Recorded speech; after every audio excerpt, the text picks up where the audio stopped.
Welcome to Numb Bills Fan Podcast, episode number 234, at least on the podcast feed, because if you haven't been tuning in on Instagram Live, I don't know where you've been. I do a whole debacle, halftime show, post-game show sometimes, if I'm in the mood.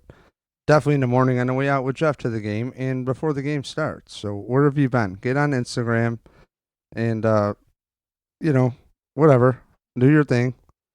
You don't want to love us, don't find us on other platforms, that's cool. So we're back in the feed, and I have a special guest today. And as always, I'm your host, David J. Palermo, alongside Adam Deacon. You want to yell hi? Okay. So the topic I have for Deacon, real quick, is the Bills are 6-2. And when him and I were on this podcast, Vagabond, it was always there wasn't enough positive publicity about the Bills because all you had was the quote-unquote negative media. Well, since then, the Bills are, have definitely beefed up their PR team, and they have a lot of positive media, which is great. And personally, I feel that they've created these super high expectations running blind, and then a lot of fans attack other fans because they think that the 6-2 could easily be, 2-6. And the Bills have caught some breaks, and the collective record of wins against the teams they beat, I believe, was 8 or 9 wins. And, I think there is an argument to that. And we are 3 years in with Sean McDermott, and there's a lot of players that are good. There's a lot of players who are solid. But, there's some things that have been done, like jettisoning a lot of talent on the roster. The Bills for years had no Pro Bowlers for a long time. And you know what? Rex Ryan came in. I could back the man because we saw the 3-4 with Patton. And then it fell on his face. And then I'm fast forwarding to Lamar Jackson doing what Tyrod Taylor used to do on 3rd and 6. And also Josh Allen gets knocked out of the Patriots game with a concussion and is just run into the ground the next game. Like design run plays. So, everything is everywhere. And Deacon has his eyes on the Bills Mafia board on Facebook, the best board ever from Bills for Life. So, I just wanted to talk with him and see what his thought is. It's nice that the Bills are 6-2, but frankly, I'm with the people who are like, this is hollow. There's fundamental football going on that's not that good. And the coaches are coaching scared in certain situations. And Josh Allen, to me, he's being coached to not do stupid shit, which is great. But, this guy's got a great deep ball. We need this big arm of Buffalo Weather, and he's horrible at throwing a deep ball. And the guy who was good, they got rid of along with the guys that were here with him. Or didn't re-sign them, and they're flourishing elsewhere. Sign Marquise Goodwin, Robert Woods, whatever. But you don't know with new coaches. So there's give and take. Players leave. But the Bills had a lot of talent, and we're 3 years in now, and they still have some talent. But it's not like they're worlds different of a team. They just happen to be in a place that I'm not used to, which could be it too, which is Anxietyville of, holy shit, we're actually winning while figuring out problems. So here you go, Deke. Oh, man, I hate to call you a poopy pants, but you're a poopy pants. Micah Hyde said it best when he said that he's done apologizing for wins, man. And that's really what it boils down to. Because as much as there's room for improvement here, I see a really humble, solid, cohesive team. Like, these dudes seem like they give a shit about each other, And I do think the culture thing is important. And you know, if you listen back to some back in the day Numb Bills fan, I was not down with Rex getting canned when he did. I was not down with the Sean McDermott hire at first. I was like, who's this choir boy? I don't need this choir boy. He's ruined our fun. I mean, Rex was a train wreck, but like, I was amused. And at the end of the day, that's what this is for us. I got no actual stake in this. I didn't bet on the Bills to win the Super Bowl, did you? You probably shouldn't have, But all right, so here we are at 6-2. But the one thing that I try to keep in the back of my mind, and maybe it's me just digging deep from all these years of having to dig deep, deep, deep, we have cap space. Like, I think this front office is ready to make a splash, but they're going to do it when the time is right and the values cool down. A lot of people were really upset, when the trade deadline came and went and no moves were made. But I would so much rather see us draft smart than rent a player. There's not a target that was, buzzing during the deadline talks that would be the difference maker for this team. I just can't put my finger on any one player whose name came up who was going to put this team over the top. I think as long as this team continues to, lean on the defense to win games, we got this. There was holes against Washington. There definitely was holes. They blew us up with their run game, but they didn't find the end zone. And at the end of the day, we did, Josh Allen's not blowing up the stat sheets, but we got there twice, early on. And that's all I've been saying all year is start fast and let the defense do their thing, man. So let me toss this at you. So here's a beef I have and it's kind of a funny division, is I'm a Tyrod guy. I'm still sitting here on my fucking Tyrod flag.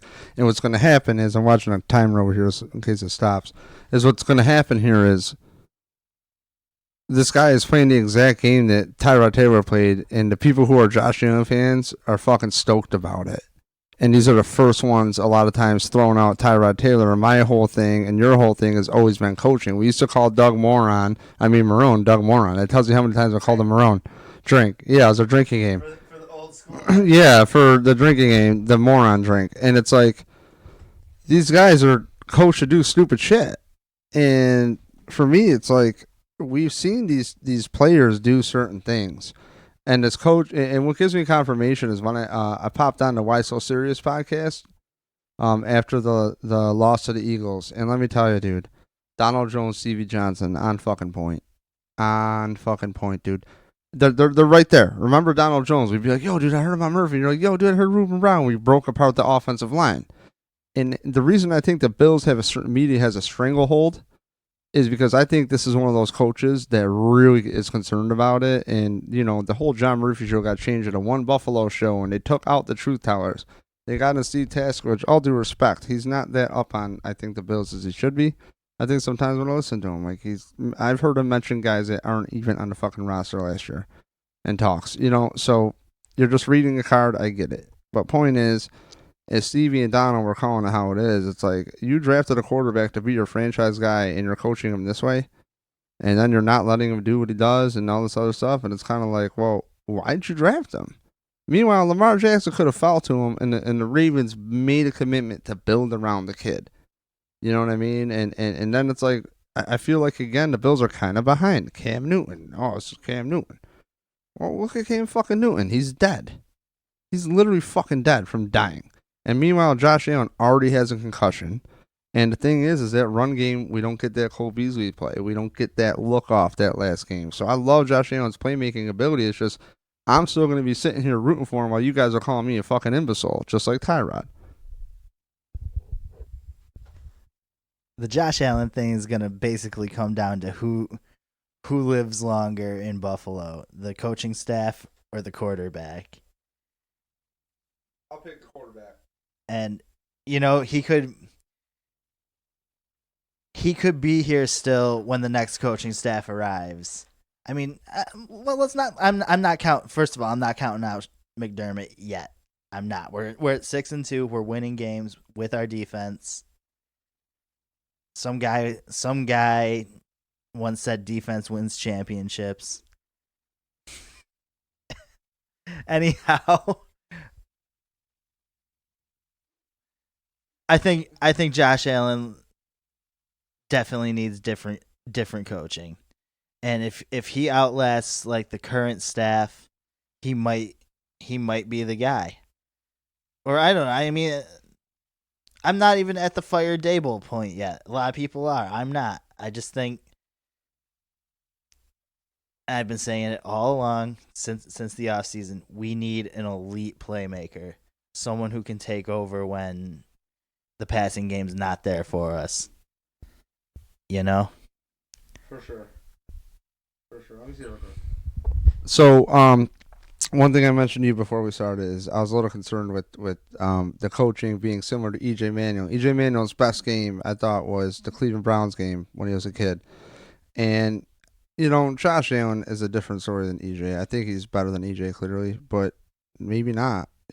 And the Bills have 11 games with Josh Allen under bad coaching. Juan Castillo and David Culley, the quarterback's coach. Okay, and when players put it on tape that they can do things and it's not repeated, it really bothers me because these coaches have the answers in front of them. And when you trace it all back, a lot of it goes to ego and getting their guys in there and whatever. I mean, think Vlad Dukas. They could not wait to fuck up that offensive line, forcing him to start. Over John Miller, who year three is when he's supposed to turn the corner, and he was already playing at a good level year 1 and 2, and it's like here we are. We're seeing Anthony Lynn fucking do some damage, beat some good teams as a coach. We're seeing Greg Roman, who he's fired by Rex, but hey, they're doing a 3rd and 6 run to the sideline from the opposite hash. We saw Tyrod do that all day, and it's like I have a fear that the coaches are freaking telling this kid to rein it in. And the big point that Donald and Stevie brought up was who's the veteran on the offense besides Frank Gore that can actually go to the coach and was like, yo, we got to do this. The defensive side of the ball, there's a veteran in every position group that they can go to. On the offense side of the ball, who's that? And what, you're just going to tell me, oh, process this and trust it. No. The reason I get bummed out and I liked Rex is at least he wasn't afraid to sometimes be fucking honest and he could back it up with a little bit of something and give me something interesting to look up or think about. This dude just is like a blank stare sometimes, and it reminds me eerily of Dick Duran, and I like McDermott. I believe in the wrestler. It's just he's boring. But at the same time, again, we're 6-2 and able to solve problems. It's like, this is awesome. And oh, by the way, before I pass it over to you, I did call the Ravens beating the Pats. Thanks to the Bills stats. Well, look what they did. Good for you, Dave. I'm glad they did it, though. You want a cookie? You want a sticker? All right. I don't know. You have any closing thoughts? I don't know if this fucking thing's gonna die out. I don't have any thoughts at all, honestly. Where's your head with the Bills? They have a favorable schedule, and a lot of people try to poo-poo these wins. They try to devalue these wins. Oh, we haven't beaten any real teams. Yeah, you get what you get, man. You know what I mean? You get what's on the schedule, and like anything can happen. A lot of teams out here are better than their records. Browns? Coaching. We got this. That team is a dumpster fire. They have all the talent in the world, and they can't.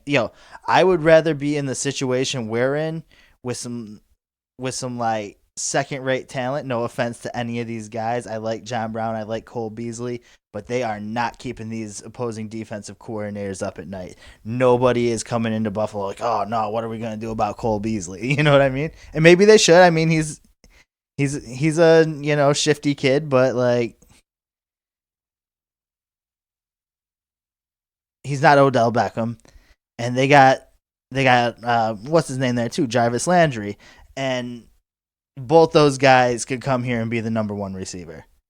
Like, plain and simple, both those guys would be the number one here. So like all the talent in the world, but they cannot get it together. I really liked Baker coming out, and now for whatever reason I can't even like I can't stand the kid. He needs to just shut up, get his game together, and stop talking. Yo, I'm calling. I usually won't do a corny prediction like this, but I'm calling this one. Bills beat these Browns 27-13. If if I nail that, you got to buy me a cheeseburger. Sounds good. All right, if the Bills win by that much, I'll buy you a cheeseburger. I don't care what the fuck the score is. Now, real quick, I'm gonna rebuttal to you. Coaching. I firmly believe that the Browns, if they had no coaches on offense, they'd actually do better.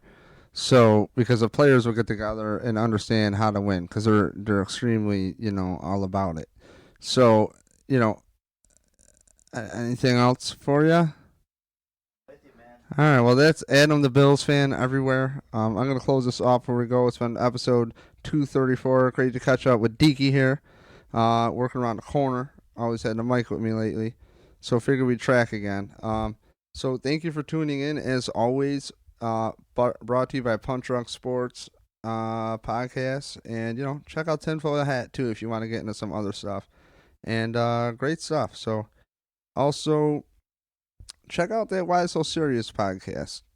Really enjoy it, and I get freaking little boners, all right, when I hear former players, don't give me that look, former players of the Bills when we were really into it, like, okay, the Bills are not that bad. Why? And then we started figuring out and going deeper, adding wrinkles. So to hear Donald and Stevie really talk from their player perspective, it might not make you sound so fucking out of your mind in your head. Like, I feel like I deserve better. I feel like the coaching here. And that's what you need. You got to get your perspective from everybody. So, as always, follow along. I'm your host, David Palermo. That's Adam Deacon, per usual. Follow along on Instagram, Twitter, and some auto posts to Facebook from Instagram. But Instagram is full of shit. I love going to the game, taking my usual daily pick. Get you the weather report, do my little video commenting. I have a lot of fucking downtime, and I finally have internet. Doing shit I want to do 4 years ago. So, all right, take care. As always, subscribe on iTunes. And if you're wondering if there's content, it's out there. You just got to find it on Instagram or Twitter. And definitely some great takes in the morning, too. So, as always, follow along and check out the new shirts coming soon. Finally going to make an ad for them. I've had them made for a bit. Tank top shirt and koozie. And further details, TBA. To be announced. See ya. Subscribe everywhere.